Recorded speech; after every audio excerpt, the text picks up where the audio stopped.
Hello ವೀಕ್ಷಕರೇ, ಎಲ್ಲರಿಗೂ ನನ್ನ ಚಾನಲ್ಗೆ ಸ್ವಾಗತ. ಇವತ್ತು ನಾನು ಚಿಕನ್ ಪೆಪ್ಪರ್ ಫ್ರೈ ಮಾಡುವ ವಿಧಾನವನ್ನು ತೋರಿಸುತ್ತಿದ್ದೇನೆ. ಈಗ ಅದನ್ನು ಮಾಡೋದಕ್ಕೆ ಬೇಕಾಗಿರುವ ಸಾಮಗ್ರಿಗಳನ್ನು ನೋಡೋಣ. ಮೊದಲಿಗೆ ಸಣ್ಣದಾಗಿ ಕಟ್ ಮಾಡಿಕೊಂಡಿರುವಂತಹ ಈರುಳ್ಳಿ, ಕರಿಬೇವಿನ ಸೊಪ್ಪು, ಮೆಣಸಿನಕಾಯಿ, ಸೋಂಪು ಕಾಳು, ಅರಿಶಿನ, ಮೆಣಸು, ಚಕ್ಕೆ, ಲವಂಗವನ್ನು ತೆಗೆದುಕೊಂಡಿದ್ದೇನೆ. ಈಗ ಒಂದು ಪಾತ್ರೆಯಲ್ಲಿ ಮೆಣಸು, ಸೋಂಪು ಕಾಳು ಮತ್ತು ಜೀರಿಗೆಯನ್ನು ಸೇರಿಸಿ ಲೋ ಫ್ಲೇಮಲ್ಲಿ ಚೆನ್ನಾಗಿ ಫ್ರೈ ಮಾಡಿಕೊಳ್ಳೋಣ. ಅದು ಫ್ರೈ ಆದ ನಂತರ ಮಿಕ್ಸಿ ಜಾರ್ನಲ್ಲಿ ಹಾಕಿ ಅದನ್ನು ಚೆನ್ನಾಗಿ ಗ್ರೈಂಡ್ ಮಾಡಿಕೊಳ್ಳೋಣ. ಈಗ ಮಸಾಲೆ ರೆಡಿ. ಈಗ ಒಂದು ಪಾತ್ರೆಯಲ್ಲಿ ಎಣ್ಣೆಯನ್ನು ಸೇರಿಸಿ ಅದಕ್ಕೆ ಚಕ್ಕೆ, ಲವಂಗ, ಕಟ್ ಮಾಡಿಕೊಂಡಿರುವಂತಹ ಈರುಳ್ಳಿ ಸೇರಿಸಿ ಚೆನ್ನಾಗಿ ಫ್ರೈ ಮಾಡಿಕೊಳ್ಳೋಣ.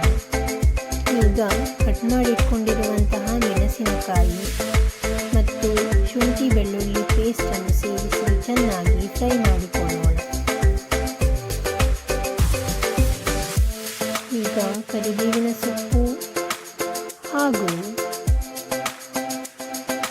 ಅರಿಶಿನ, ರುಚಿಗೆ ತಕ್ಕಷ್ಟು ಉಪ್ಪನ್ನು ಸೇರಿಸಿ ಚೆನ್ನಾಗಿ ಫ್ರೈ ಮಾಡಿಕೊಳ್ಳೋಣ. ಇದು ಫ್ರೈ ಆದ ನಂತರ ಗ್ರೈಂಡ್ ಮಾಡಿರುವಂತಹ ಮಸಾಲೆಯನ್ನು ಸೇರಿಸಿ ಚೆನ್ನಾಗಿ ಮಿಕ್ಸ್ ಮಾಡಿಕೊಳ್ಳೋಣ. ಅದನ್ನು ಮಿಕ್ಸ್ ಮಾಡಿದ ನಂತರ ವಾಶ್ ಮಾಡಿರುವಂತಹ ಚಿಕನ್ ಅನ್ನು ಸೇರಿಸಿ ಚೆನ್ನಾಗಿ ಫ್ರೈ ಮಾಡಿಕೊಳ್ಳೋಣ.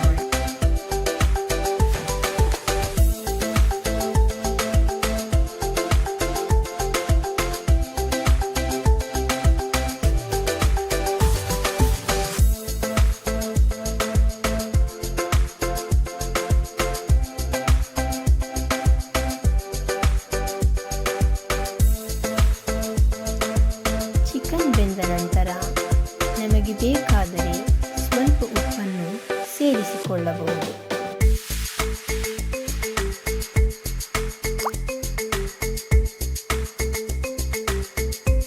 ಈಗ ರುಚಿಯಾದ ಚಿಕನ್ ಪೆಪ್ಪರ್ ಫ್ರೈ ರೆಡಿ.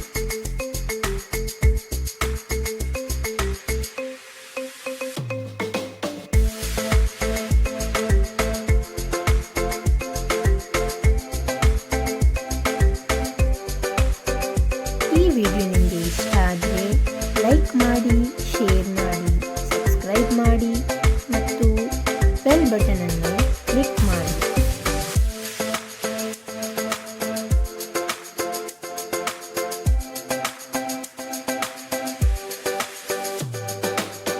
ಧನ್ಯವಾದಗಳು.